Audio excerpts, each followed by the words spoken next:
That's what it was all about, Ukrainian independence, an end to Kremlin control and communist ways. The United States also recognizes the independence of Ukraine. We will move quickly to establish diplomatic relations and build new ties to them.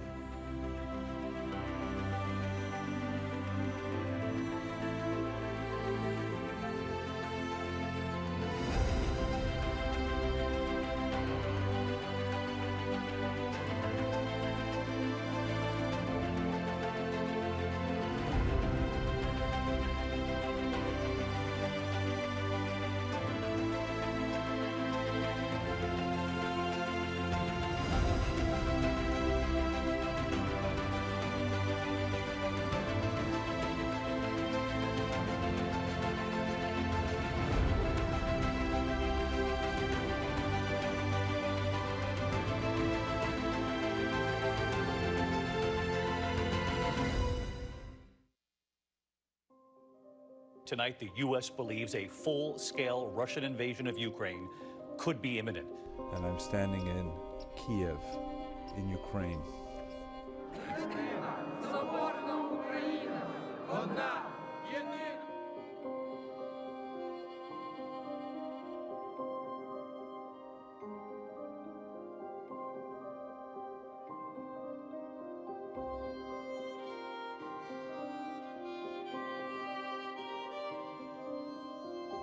Hello, I'm in Kiev, Ukraine.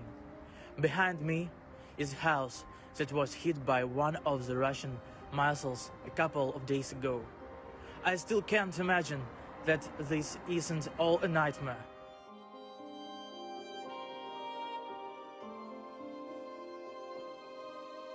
Glory and freedom have not yet died in Ukraine, nor will they.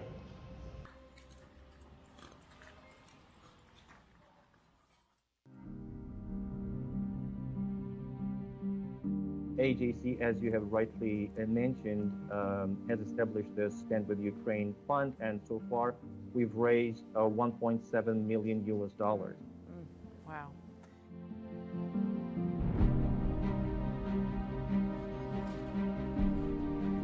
It's 2 a.m. here in Ben Gurion Airport. Behind me is an aircraft just landed from Budapest. We are here, the entire AJC team, from Jerusalem, waiting to welcome the new 141 immigrants that came from Ukraine. We're very proud to take part in this kind of amazing humanitarian initiative.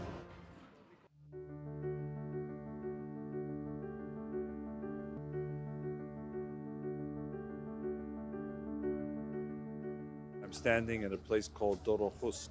About 100 yards to my left is the border between Poland and Ukraine.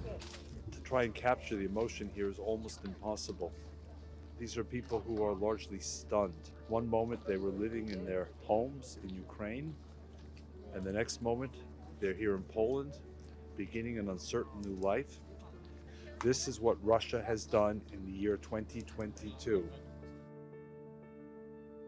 As you can see behind me, they're collecting clothing, blankets, diapers, food, water, children's toys. This site is completely run by volunteers. These are Polish citizens. They've been here day and night volunteering, receiving refugees, and making sure everyone has what they need. It's a huge movement of people of goodwill who want to help those who are running from a country run over by an invader. Thank you, Polish people, for telling all of us, showing all of us what it means to understand that we are all created in God's image.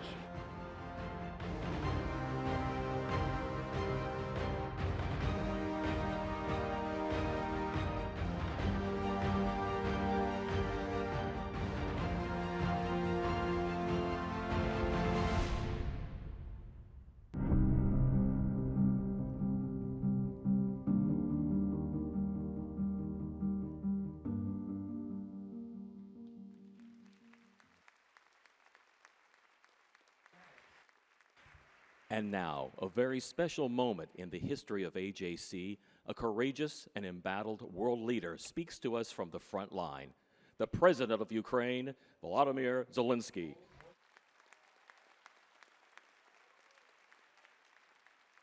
Пані та панове, друзі, пане Девіде Харріс, щоранку я отримую декілька інформаційних довідок щодо ситуації на передовій, щодо російських ракетних ударів по Україні, по наших людях, і щодо кількості жертв бойових дій за минулу добу.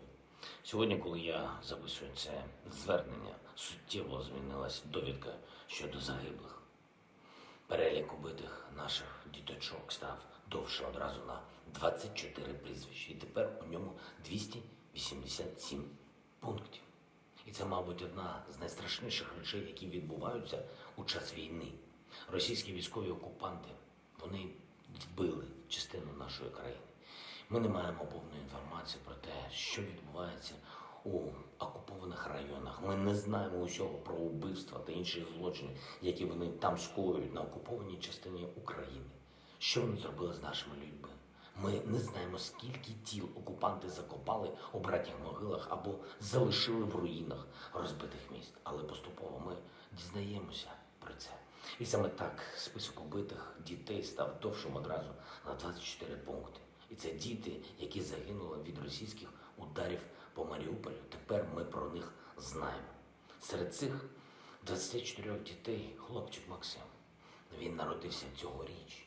Дівчинка Дар'я, вона теж народилася цього року. Максим і Дар'я не прожили й 3 місяців. Вони загинули разом з батьками, коли їх усіх засипало в підвалі звичайного житлового будинку, на який російський літак скинув бомбу. Скажіть мені, чому це відбувається у 22-му році? Це ж не 1940-ві роки. Як могли стати реальністю масові вбивства, катування, спалені міста, фільтраційні табори, які російські військові влаштували на окупованій території, які нагадують концентраційні табори нацистів. Нацистів. І при цьому Росія сподівається, що вона не буде відповідати реально за все це зло, за усі ці варварські удари по житловим будинкам, по лікарням, по церквам. Росії все ще вистачає могутності, щоб сподіватись продовжувати війну проти України, проти людей, продовжувати ігнорувати реакцію світу. Пані та панове, я знаю, що ви допомагаєте нашій державі дуже серйозно, але я прошу вас ще подвоїти зусилля, щоб зупинити російську ненависть до людства. Так само ненависть є тією рушійною силою, завдяки якій ще продовжується ця російська війна проти України і проти свободи в Європі, у світі. Ненависть до українського, до культури української, до історії України, до того, що попри всі жахи, які були у минулому, Україна залишилась доброю, відкритою країною для різних культур. Різноманіття – це важлива характеристика України. Що залишиться від цієї відкритості? Скажіть мені, від цього мирного співжиття різних народів. Російські снаряди спалюють в Україні навіть російські ж церкви. Російська армія знищувала громади, в яких століттями проживала грецька спільнота. Кримські татари на окупованому півострові зазнають репресій. Найбільше. Російські ракети били по Бабиному Яру у Києві. Російська артилерія пошкодила Минору у Дрогобицькому Яру, поблизу Харкова. Відверто антисемітські висловлювання міністра закордонних справ Росії спричинили скандал світового рівня. Цього мало.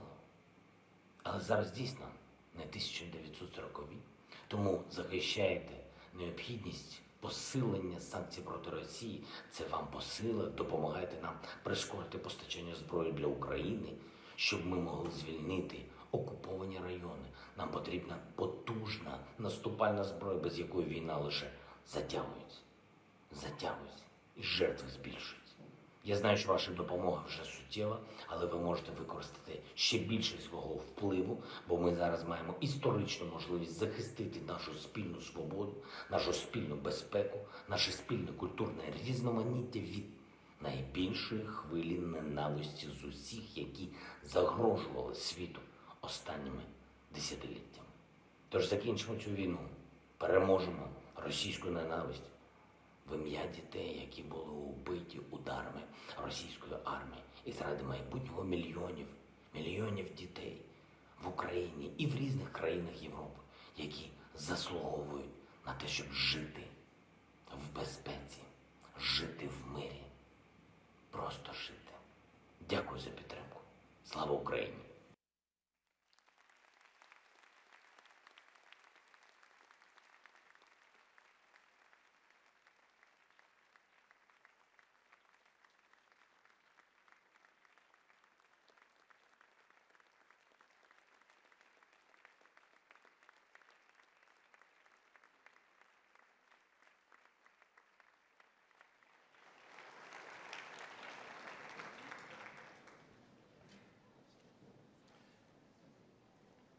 President Zelensky's last words, those last two words, what were they? Louder. Slava Ukraini. Glory to Ukraine. And what's the response? Geroyam Slava. Glory to the heroes. This was not an easy video to arrange. It took many months of very quiet conversation.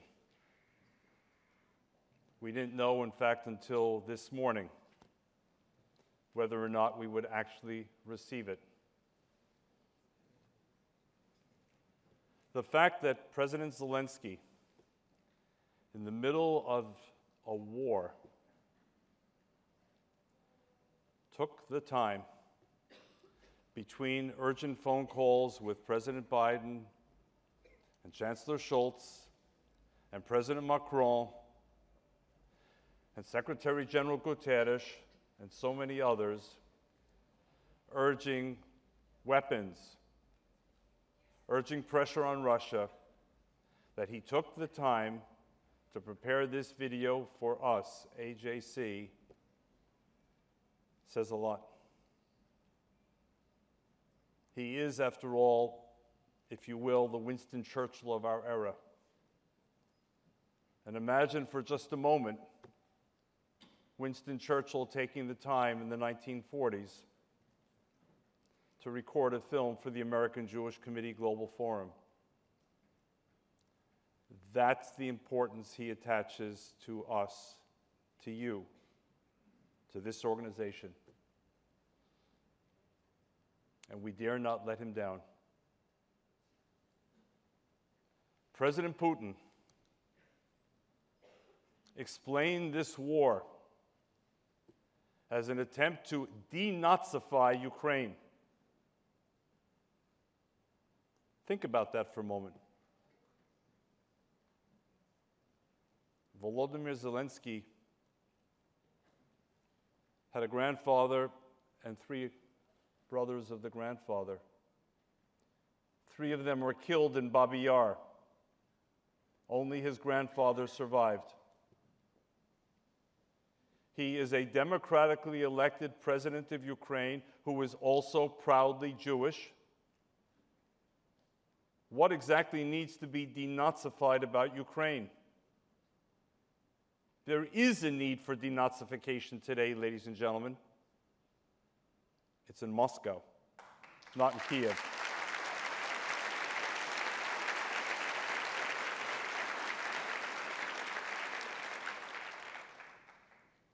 It was Moscow that engaged in what? A blitzkrieg? It was Moscow that illegally, brazenly, recklessly, barbarically invaded a sovereign country. It was Moscow that violated solemn agreements, including the 1994 Budapest Memorandum, which guaranteed Ukrainian sovereignty and territorial integrity in exchange for relinquishing the world's third largest nuclear arsenal. It was Moscow that unleashed barbaric war crimes against innocent civilians, including the children the president spoke about. And it was Moscow that has driven millions of people away from Ukraine, including those that we have seen in Poland, not to mention the other frontline states. It's Moscow that needs denazification.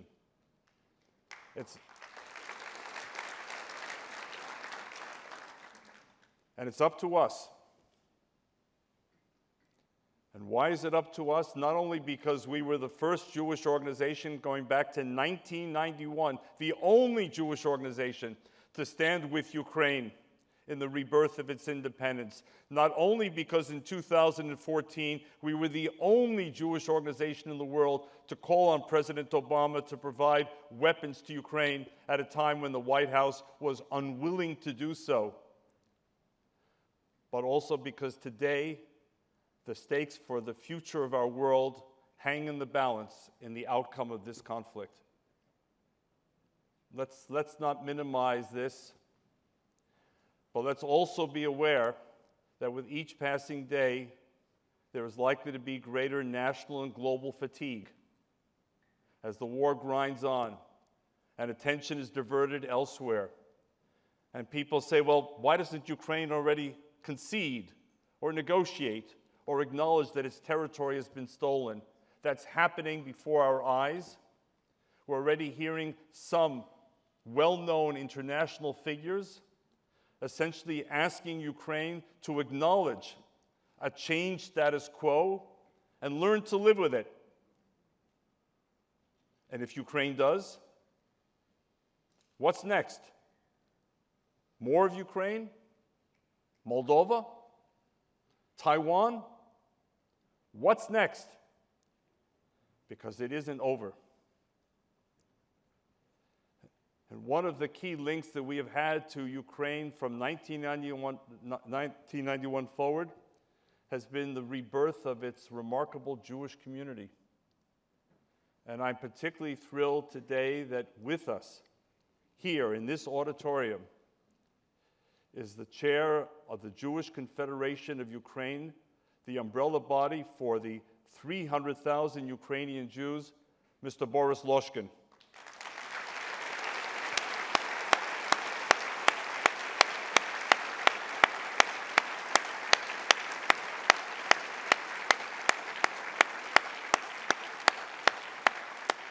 And we have other members of the Jewish community of Ukraine with us. And we have that honorary member of the Jewish community as well, Sam Klieger, who in 2014, at our request, left his family behind in New York, moved to Kiev to represent us during the Maidan Revolution, who spent 5 months there as the only such representative of any NGO in the world. Sam, thank you.